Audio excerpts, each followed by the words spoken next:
हमने कानपुर देहात वाली घटना को लेकर एक जनहित याचिका दाखिल की थी अवनीश कुमार पांडे के नाम से। वो आज कोर्ट में लगी हुई थी और उसमें हमारी मेन प्रेयर 2-3 प्रेयर थी, जिसमें मेन प्रेयर थी कि उस घटना की एक जुडिशियल इंक्वायरी सेटअप करके, हाई लेवल की जुडिशियल इंक्वायरी सेटअप करके एक जांच कराई जाए। दूसरी प्रेयर थी कि पूरे प्रदेश में जो सरकारी अधिकारी गरीबों के खिलाफ बुलडोजर का प्रयोग कर रहे हैं, जैसा माननीय मुख्यमंत्री जी की मूल भावना के विपरीत है, उन्होंने स्टेटमेंट भी दिया है कि ऐसा नहीं होना चाहिए, फिर भी ऐसा प्रयोग कर रहे हैं, झोपड़ी गिराने के लिए बुलडोजर का प्रयोग कर रहे हैं। तो उसको एक गाइडलाइन बना के इसको रोका जाए और जो आवश्यक बल है उसको डिफाइन किया जाए कि कितना फोर्स उसमें लगेगा। यही हमारी पहल थी। आज कोर्ट में लगी थी तो उनकी तरफ से ये आया कि साहब SIT हमने गठित कर दिया है, वो जांच कर रही है, और एक मजिस्ट्रेटियल इंक्वायरी भी DM ने सेटअप किया, वो भी जांच कर रही है, दोनों अपनी अपनी जांच कर रही हैं। तो कोर्ट हमने ये कहा कि साहब 1 हफ्ते के भीतर ही SIT की रिपोर्ट आनी थी, आज 11 दिन हो गए हैं। तो उन्होंने कहा कि अच्छा 2 हफ्ते में आप ये बता दीजिए कि SIT ने अभी तक क्या किया है इसमें और मजिस्ट्रेटियल इंक्वायरी में क्या हुआ। फिर एक आर्गूमेंट हमारी तरफ से आया, उन्होंने कहा कि दोनों मृतक थे उनको 5-5 लाख रुपए दिया जा चुका है। हमारी तरफ से ये हुआ कि साहब जो इंजर्ड थे उनको कुछ नहीं दिया, वो फ़ोटो में भी है, मीडिया रिपोर्ट्स में भी है कि नहीं दिया है। तो कोर्ट ने इस पर बड़ा नाराज़गी व्यक्त की और कहा कि आप इनको भी, जो इंजर्ड पर्सन है उनको भी अपना क्षतिपूर्ति जो हो सके वो दीजिए। और एफिडेविट प्रमुख सचिव गृह से मांगा है और 16 मार्च की डेट फिक्स की, एज ए फ्रेश केस लगेगा 16 मार्च को। आज माननीय न्यायमूर्ति मनोज कुमार गुप्ता साहब के यहाँ सुनवाई हुई थी, कोर्ट नंबर 21 में। मेरा नाम अमरीश कुमार तिवारी है, मैं एडवोकेट हूँ। देखिए, कानपुर देहात का जो इंसिडेंट है उसमें जो ड्यू प्रोसेस ऑफ लॉ जो है अडॉप्ट सुप्रीम कोर्ट ने, हाई कोर्ट ने settled law principle laid down किया है कि इफ़ द लैंडलेस पर्सन अगर कोई है जो ज़मीन नहीं है तो उसको कहीं ना कहीं इवेक्ट करने से पहले उसको कहीं ना कहीं सेटल किया जाता है। दूसरी चीज़ ये था कि इन लोगों को एक कंप्लेंट मिली जिसके आधार पर इन्होंने उसको एक्विजिशन के लिए किया था।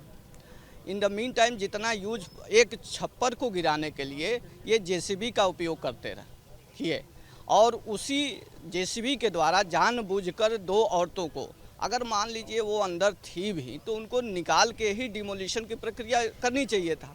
लेकिन जो अधिकारीगण हैं उनकी इनह्यूमन बिहेवियर ऐसा है कि उन्होंने बिना निकाले, बिना प्रिकॉशन लिए, प्रिवेंटिव मेजर लिए, उन्होंने उसको डिमोलिश कर दिया, अंदर ही आग लगी।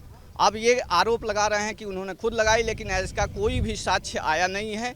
हो सकता है कि कोई इक्विपमेंट रखा हो जिससे JCB द्वारा प्रेशराइज करने पर फट गया हो और आग लग गई हो, जिससे दोनों माँ और बेटी जलकर मर गई हैं। दूसरी चीज़, अभी आज कोर्ट ने इस पर संज्ञान भी लिया है, हमने PIL दाखिल की है अवनीश कुमार पांडे के नाम से एंड स्टेट ऑफ UP, जिसमें कोर्ट ने संज्ञान लिया और उस पूरी 2 इन्होंने मजिस्ट्रियल जांच और SIT का गठन किया था। SIT के गठन में कहा गया था कि 1 सप्ताह के अंदर जो है रिपोर्ट आनी थी। आज तक रिपोर्ट नहीं आई है, लेकिन कोर्ट ने इनको अवसर देते हुए और कहा कि 16 मार्च को डेट लगाया है और कहा SIT की रिपोर्ट और मजिस्ट्रियल रिपोर्ट दोनों को तलब किया है। Principal secretary with affidavit court में फाइल करेंगे। हमारा यही है कि जो प्रिंसिपल लॉ हैं, सेट लॉ हैं, जैसे मान लीजिए एक ओल्गा तेलीज का केस है, चमेली सिंह का केस है, चमेली देवी स्टेट ऑफ UP में, उसमें कहा गया है कि अगर कोई लैंडलेस पर्सन अगर किसी सरकारी ज़मीन पर भी रहता है तो उसको प्री मेटर यानी उसको कहीं रिहेबिलिटेट करके ही उसका एक्विजिशन किया जा सकता है, उसको वहाँ से हटाया जा सकता है। आज चीफ कोर्ट में लगा था, कोर्ट नंबर 29 में, बस चीफ ऑनरेबल चीफ जस्टिस न होने के, एक्टिंग चीफ जस्टिस न होने के कारण इसको ट्रांसफ़र कर दिया गया था कोर्ट नंबर 21 में। 21 में सुनवाई हुई। आज क्या क्या हुआ कोर्ट में? कोर्ट में हमने अपने पक्ष को रखा, उसके बाद उन्होंने जो इंक्वायरी की थी, जो डिसमिसल आर्डर थे SDM के और अन्य अधिकारीगण के, तो कोर्ट को दिया। कोर्ट ने एक बड़ा मतलब अच्छा वो किया कि जो भी आपने जांच किया, जो भी स्टेप लिया, उसको इनको दे दीजिए, पिटिशनर को दीजिए, काउंसिल को दीजिए कि ये आगे प्रिपेयर करके चाहे जो भी हो उस पर सत्यता देख के आएँ। लेकिन अब जो भी कारण हो, एडवोकेट जनरल ने इसको देने से मना कर दिया, कहा कि ये जो है नहीं दे सकते, हम इसको 16 तारीख को एफिडेविट के साथ दाखिल करेंगे। कोर्ट ने किससे जवाब तलब किया, क्या क्या कहा?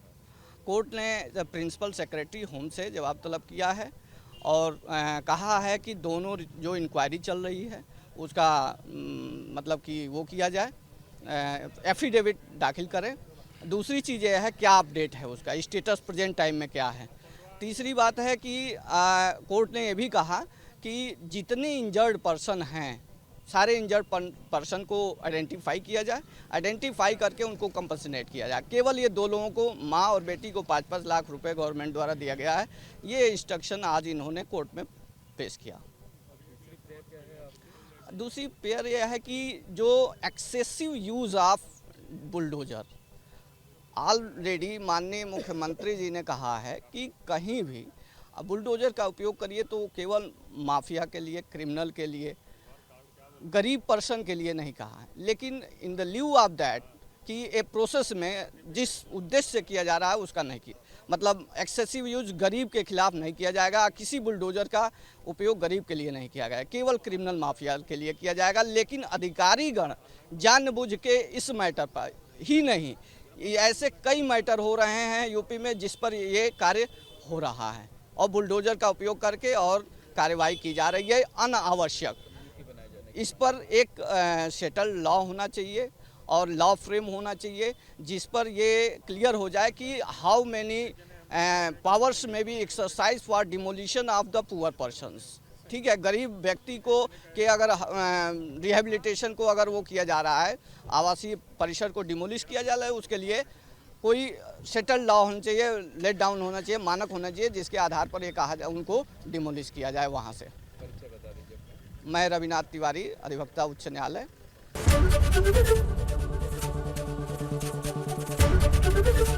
एबीपी गंगा, खबर आपकी, जुबान आपकी।